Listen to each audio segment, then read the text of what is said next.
السلام عليكم ورحمة الله وبركاته. صباح الفل عليكم او مساء الخير عليكم على حسب التوقيت اللي بتفرجوا فيه على الفيديو.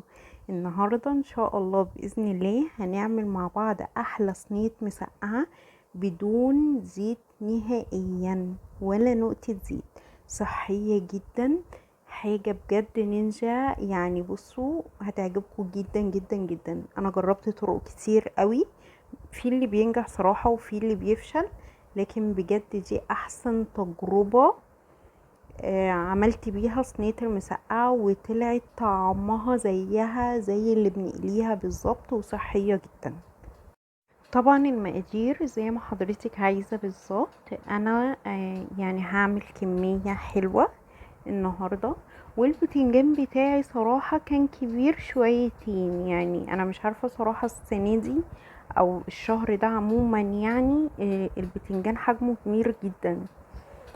هنجيب البتنجان بتاعنا، انا بحب اسيب فيها قطعة كده من القشر علشان الفوائد بتاعته، وقطعيها الحجم اللي انت عايزاه او الشكل اللي انت عايزاه، بس يستحسن ولا تكبري القطعة قوي ولا تصغريها جدا. هنقطع كده مربعات، وما تخافيش ولا هيسمر منك عقبال ما نخلص، ولا هيحتاج ان احنا نحطه في مية وملح ولا اي حاجة من اي نوع. بصي النهاردة ان شاء الله هنعمل صينية السهل الممتنع، حاجة حلوة جدا طعمها تحفة بإذن الله، هتعجبكم ان شاء الله. وما تنسونيش بس بدعوة حلوة كده لو جربتوها فعلا بطريقتي وعجبتكم. اتمنى منك يا قمر بقى فضلا وليس امرا، لو انتي بتشاهديني وانتي مش مشتركة نوريني باشتراكك، وفعلي زر الجرس للكل عشان يوصلك كل جديد بقدمه. وما تنسينيش من لايك اللي بيرفع الفيديو بتاعي وبيرفع من روحي المعنوية، وبحس اني فعلا في تقدير لأي حاجة احنا بنعملها او بنتعب عشانها. ما تستهونوش والله يا بنات بالحاجات دي، بتفرق معانا جدا. وطبعا كومنت قمر منك يا قمر، احبك في الله. خلاص كده يا بنات، انا بقى هكمل بقية الكمية مع نفسي. جبت البطاطس برضو بتاعتي وقشرتها، بس هقطعها بقى كبيرة شوية علشان عقبال ما البتنجان بتاعي يكون استوى تكون البطاطس استوت معايا، يعني كله يستوي كده مع بعضه، ما تبقاش في حاجة مستوية وحاجة لسه ما استوتش والجو ده كله. طبعا انا بقطع البطاطس وبحطها جوه ميه عشان ما تاكسدش. هقطع كده مكعبات، البطاطس بتاعتي حجمها مش كبير.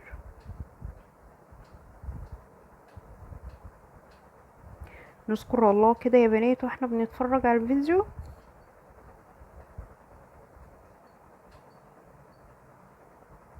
بجد انا وانا بعمل الوصفة دي انا والله العظيم ما كنتش متخيلة جمالها وسهولتها وطعمها، يعني بجد والله العظيم حلوة بجد بجد.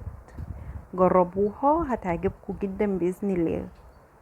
انا من الناس اللي بحب المسقعة جدا جدا، وكنت ما بعملهاش كتير بسبب الزيوت، لان انا ممنوعة اصلا من كمية الزيت يعني وكده، فما كنتش بحب اعملها والله لاني بتعب لما باكلها. لكن كده انا ممكن اعملها كل يوم اصلا.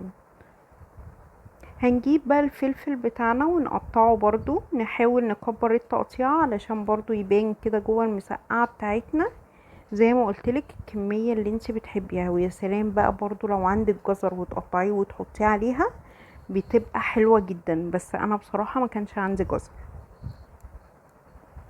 وامشي بالخطوات يا قمر بالظبط زي ما انا ما بعمل. تمام. هنقطع بقى كمية الفلفل بتاعتنا، وهجيب برضو قرنين كده شطة حامين. هقطع واحد علشان بس يطلع الشطشطة بتاعته كده، والتاني هسيبه زي ما هو علشان بس ايه المسقعة بتاعتي ما تبقاش سبايسي قوي على الولاد وكده. ده اللي انا قطعته، وهحط واحد تاني بقى من غير ما اقطعه خالص.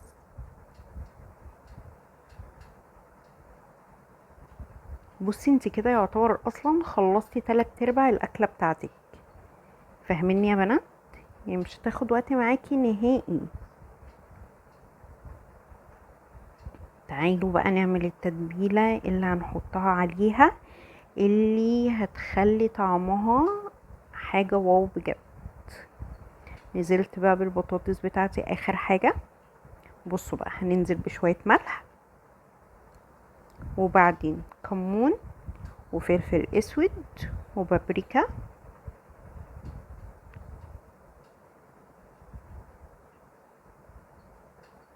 وهنزل بنص معلقة توم كده تقريبا. دي بابريكا يا بنات مش شطة، لان كده كده احنا هنعمل الصلصة بالثوم عشان ما تبقاش كمية الثوم كتيرة. بصوا يا بنات، يعني ما كملتش معلقة. وهنزل بمعلقة زيت، معلقة واحدة، وقلبي بقى الميكس ده كله مع بعض. بصوا الالوان، والله العظيم انا جوعت وانا بمنتج الفيديو.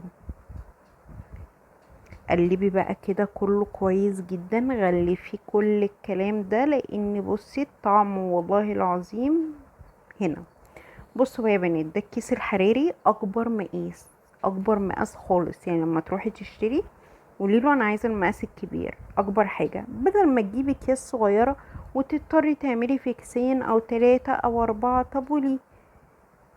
مهما كانت الكمية معانا هتتحط في الكيس الكبير وخلاص. ومش غالي يا بنات، التلات اكياس، يعني هو الباكت بيبقى جواه 3 اكياس كده ب12 جنيه ونص، فحلو جدا.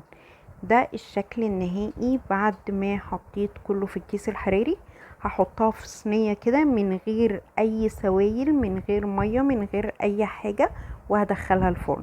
ده يا بنات شكلها بعد ما استوت. بتقعد من نص ساعة لساعة الا ربع على حسب كمية المسقعة اللي انت عاملاها. طبعا هي سخنة جدا جدا جدا، فانا كنت بحاول كده اطلعها. بصوا، هو الخضار اوريدي استوى 3/4 سوا. انا مرضيش اسويها سوا كامل علشان لما احط الصلصه عليها. شفتوا السوائل اللي فيها دي كلها يا بنات؟ دي السوائل اللي نازله من الخضار ذات نفسه. الصلصه بتاعتي عملتها ازاي؟ حمرت تومه وحطيت عليها معلقه خل، وبعد كده نزلت بالصلصه اللي انا مفرزاها. هننزل بقى بالصلصة بتاعتنا كلها. انا مش هدخلها الفرن، انا اديتها بس كده غلوتين على البوتاجاز من فوق، واتشربت واتشمعت وبقت بالشكل التحفة اللي انتوا هتشوفوه دوت. والله انا مش هحلف كده وخلاص، طعمها ما يفرقش عن المقلية تماما. عايزة تدخليها الفرن تاخد وش من فوق تحت الشواية، تمام اللي تحبيه، بس انا كده كانت خلاص زي الفل معايا. وان شاء الله باذن الله الطريقة هتعجبكم جدا. وزي ما قلت لك يا قمر، لو بتتفرجي عليا وانتي مش مشتركة، يا ريت تنوريني باشتراكك وفعلي زر الجرس ولايك.